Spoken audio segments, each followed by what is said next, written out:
Good evening, everyone. My name is Claire Anthony, and it is with great pleasure that I stand before you today as the president of the Rwandan Student Association at the University of Nebraska, Lincoln. I'd like to thank every one of you that has spared their time to be with us, especially our guests. And then I'd also like to thank the students for being a part of this in such a critical moment of the semester. I really appreciate your effort, and I appreciate all the sacrifices that you made to be here. I'd like to express my special gratitude to all distinguished guests that are here with us today. The Major General Daryl Bohak of the Nebraska National Guard, UNL faculty and staff, Nebraska community, friends, family, and fellow students. Welcome to the commemoration of the 27th anniversary of the 1994 genocide against the Tutsi in Rwanda. Rwanda is a nation that pulled itself out of the pit and has risen to glory. The demographics speak for themselves. However, as the youth, it is our role to learn about our history, dig deep into the understanding of where things went wrong so we can make sure it doesn't happen again. We can never know how to put the right if we do not know what went wrong in the past. Let us remember, because nobody knows where they're going unless they know where they come from. Let us unite, because without unity, we lose identity as a nation. Let us work tirelessly towards renewal, otherwise our scars are in vain. Thank you so much once again for being with us. Have a great time. Thank you. Please join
I bear tales no author can exhaust, and carry chronicles no book can contain.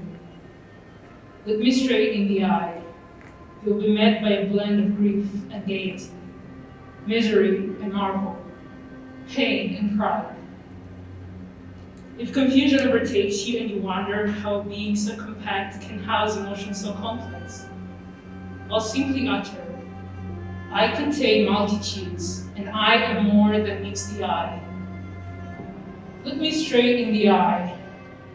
You might not fully grasp the prominence of my scars, the firmness of my gaze, the gentleness of my smile, or the calmness of my voice. But at least you'll get a glimpse. Long story short, I lost 1 million Tutsi children during the 1994 genocide against the Tutsi. Although I lost the battle, my children won the war. The day they remembered the truth they'd ignored. That indeed they were so different, yet so similar. Look me in the eye. Yes, these eyes have seen death, but the soul behind them knows rebirth.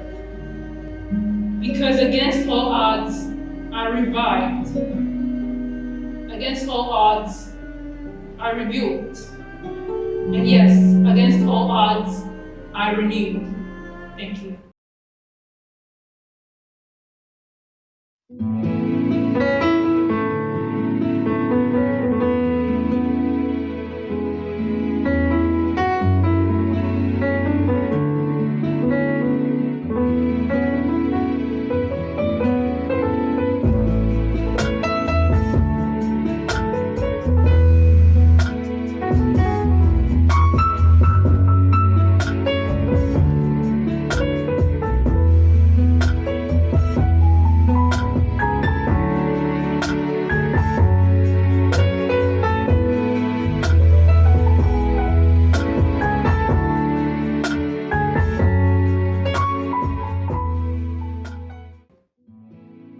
Let us create an environment where survivors can actually speak their truth and have more events like these where we can go through all the steps and the truth comes out.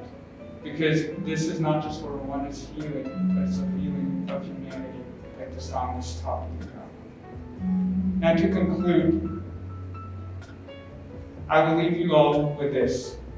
Before you all leave, you might forget everything else we did here, but please keep this one in mind. For survivors, surviving doesn't necessarily mean that they remembered what life was. It also did not mean that they understood how to tell their stories.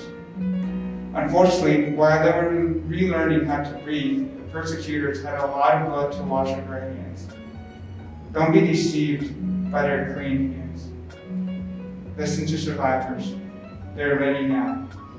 Finally, let's honor the survivors. As people who spoke before me said, Rwanda is a success story. But we are a success story because the survivors were willing to forgive and move on. So as we remember, let us be there for them.